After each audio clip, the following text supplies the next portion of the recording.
What's going on, everybody? Josh Engleman for Awesemo.com, and this is my first MMA Contenders for FanDuel. You're going to get my favorites, my top 5 plays for Saturday night's UFC pay-per-view. So be sure to hit that like button, subscribe to the channel, and hit the notification bell so you know when this and all of our other content goes live. Follow me on Twitter at Josh Engleman so you can get updates to my sim results as we get closer to lock. And finally, let me know in the comments section, who are your favorite fighters at MVP and in the flex for the card?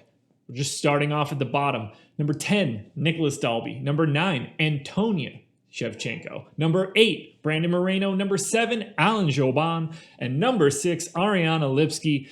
She's on the outside looking in. Who will be my top 5 plays for Saturday? It's time to find out. Now, I'll be honest. I don't want to roster this guy. Not a huge fan. Just missed weight by 5.5 pounds. Wasn't even particularly close. And is only going to have 2 people in his corner. But Mike Perry coming in number 5 because I got to trust the data. $17 salary looks really good. He's still a favorite. 57% chance to pick up the win here.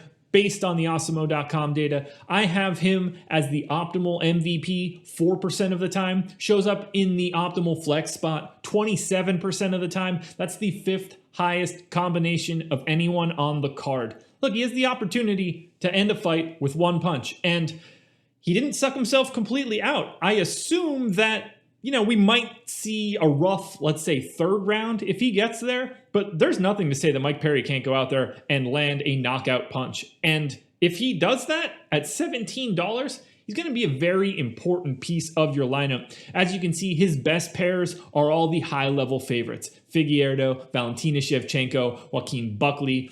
Perry allows you to get to those higher dollar fighters. So, unfortunately for me, I got to get a little bit of Mike Perry in my life on FanDuel. Coming in at number 4, I'm going with Daniel Rodriguez, $20, 86.7 fantasy point projection. He's 74% chance to win. Shows up in the optimal at the MVP spot 8% of the time. In the utility spot 26% of the time.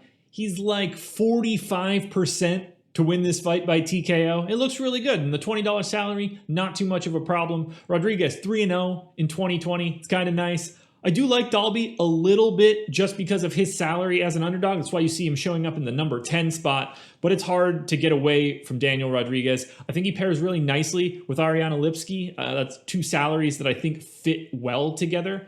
But what we're looking for here is a guy that shows up with the 4th highest frequency in an optimal lineup. $20 works. It's enough salary savings off of Shevchenko and FIGUEIREDO that I think that you can get to where you need to be. And like I said, we're expecting this fight to end early. Rodriguez by TKO, I believe, is like around plus 140. So we're not too far away from a coin flip for a TKO finish from Rodriguez. You're going to want that.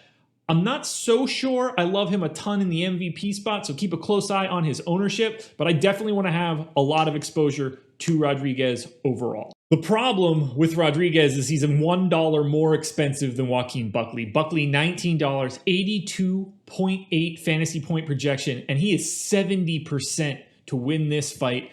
Shows up in the MVP spot 7% of the time. So you see that it is a slight notch behind Rodriguez in frequency. I like Buckley a little bit more relative to ownership. 33% of the time showing up in the optimal lineup in the flex spot. He is the 3rd biggest number. He's in 40% of the optimals. This is the guy I want to have, and quite frankly, he's a guy I want to cheer for coming off of a highlight reel knockout. Another great pairing with ARIANE LIPSKI, and it might be tough to get to Shevchenko plus FIGUEIREDO, but one of those 2 plus Buckley plus Lipski is a very good core to a potential optimal lineup on FanDuel. They are all very frequently in that optimal combination.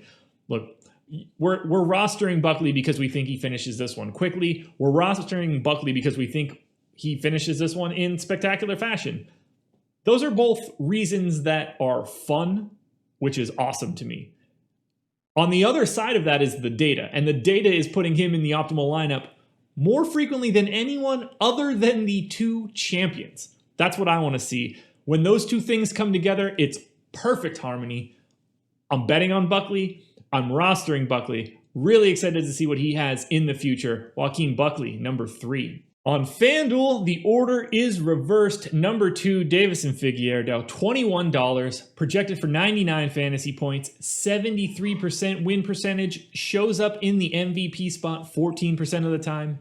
In the flex spot, 33% of the time. That is 47% of the time. Figueiredo is in the optimal lineup. You can get him with Buckley and Perry, and I think that's a really nice combo. You got to do a little bit of dumpster diving if you want to try to get him with SHEVCHENKO, but I think that is fine. This is a great spot for him. He's finally defending a title that I think he could possibly hold for a hot minute.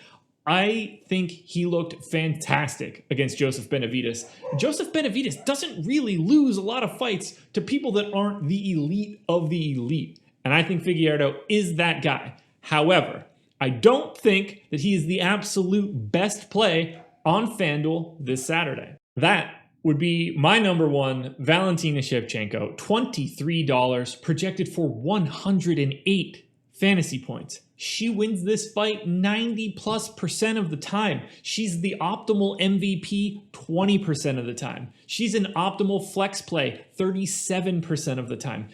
57% of all outcomes have Valentina Shevchenko in the optimal lineup. I don't see how you can avoid her. I understand if you're playing a very large field GPP, there are reasons to get away from her. In any smaller stuff, I think that you have to have Valentina Shevchenko. She's as close to a lock as you're going to find on an MMA card. Now, there are no locks because everybody can lose with one punch. I'm not so sure she's in that position in her career. I expect her to run through Jennifer Maia, move on to her next challenge. That's why she's a 92% favorite, and that's why she shows up so frequently in the sim. She's going to beat the brakes off of Jennifer Maia. You know this, I know this, and the $23 salary is not that big of an impediment for you to roster her aggressively. I love Valentina Shevchenko tonight, and by tonight, I mean tomorrow, because this is being recorded on Friday. All right, everybody, that will do it. Those are my favorites and my top contenders for this UFC pay-per-view on Saturday. 2 title fights. Gonna have a fun time watching this card. One last time, hit that like button, subscribe to the channel, and hit the notification bell so you know when this and all of our other content goes live. And don't forget to follow me on Twitter at Josh Engleman so you can get the updates to these sim results as we get closer to lock. You never know if we're gonna lose a fight, and that can change everything when trying to build your lineups. Good luck this Saturday. I will see you again next week because these are coming every single card.